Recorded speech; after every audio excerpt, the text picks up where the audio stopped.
story, breaking news, the letter sent by the FBI Director James Comey saying, after a thorough review of the latest emails discovered on Anthony Weiner's computer, the FBI stands by its original decision back in July. No criminal charges recommended against Hillary Clinton. Joining us now from Salt Lake City, Republican Congressman Jason Chaffetz. He's the chairman of the House Oversight and Government Reform Committee, one of the members who actually received this letter from Director Comey today. Congressman, thanks for joining us. Thanks, Wolf. The last time we spoke, you seemed pretty convinced that this new investigation would turn up new evidence of wrongdoing by Hillary Clinton. No such evidence, according to the FBI director, emerged. Do you trust Director Comey's conclusion in this new phase of the investigation? Well, there may be new evidence, but the idea that he's not going to prosecute, I wholly understand, and I'm if that's his conclusion, I'm glad he communicated it. But obviously, 10 days ago or so, when they said, hey, we are looking at this information, they had reopened what they were looking at, then, we're all left with, wow, would you do that so close to an election unless you had something that was of real substance? And so, one of the most memorable elections we've ever had, it still begs a lot of questions that still need to be answered.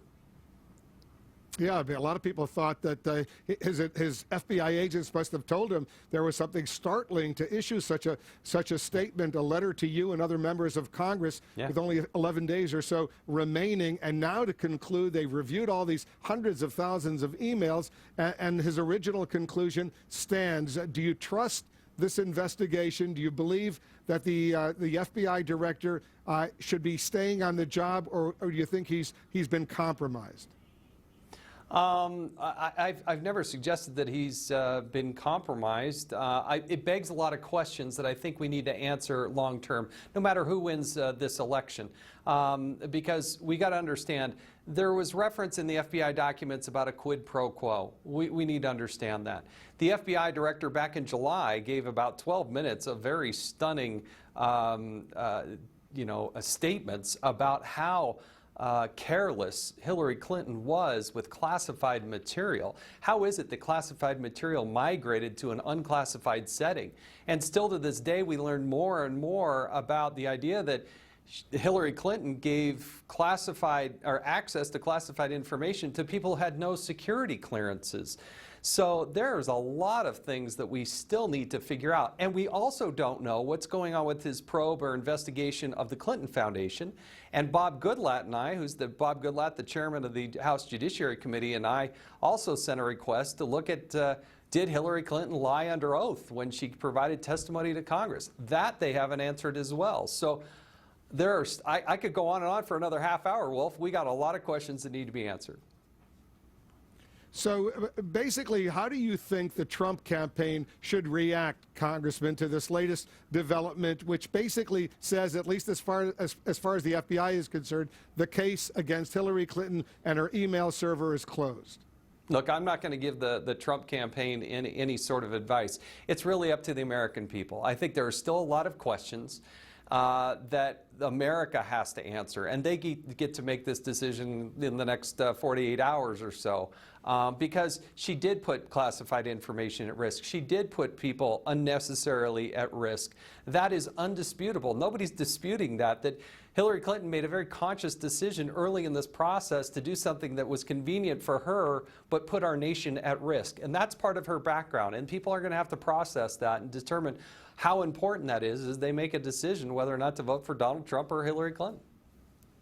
Yeah, the FBI director said in his testimony to Congress she was extremely careless in the way she dealt with her email, that private server, but he also concluded that there was no intent to deal with classified information in an illegal way, if you will, and as a result, he said no reputable prosecutor would go forward and prosecute Hillary Clinton in this case. But that's a question. I understand. You don't accept that, right?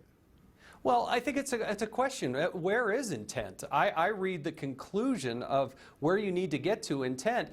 I believe the statute says if you have the intention of storing classified information in a non-secure setting, that's enough to violate the statute. And certainly the Department of Justice has prosecuted other people for far less than what is talked about here. And while we're talking about just Hillary Clinton, let's remember you've got other people from Uba Abedin to Cheryl Mills to Heather Samuelson that had to have immunity agreements put in place. If this is truly closed, I think Hillary Clinton should look people in the eye and look into the camera and say, don't plead the fifth, no more immunity agreements, go to Congress in a bipartisan way and let us question them. Let's get to the answer to this, because it is one scary thing for people in our intelligence services, in our military, to suggest that, well, if you don't have the intention of giving this information to the Russians or the Chinese, go ahead and take home the classified information. Go ahead and put it on your home brew server. Are you kidding me? That puts people's lives in jeopardy. So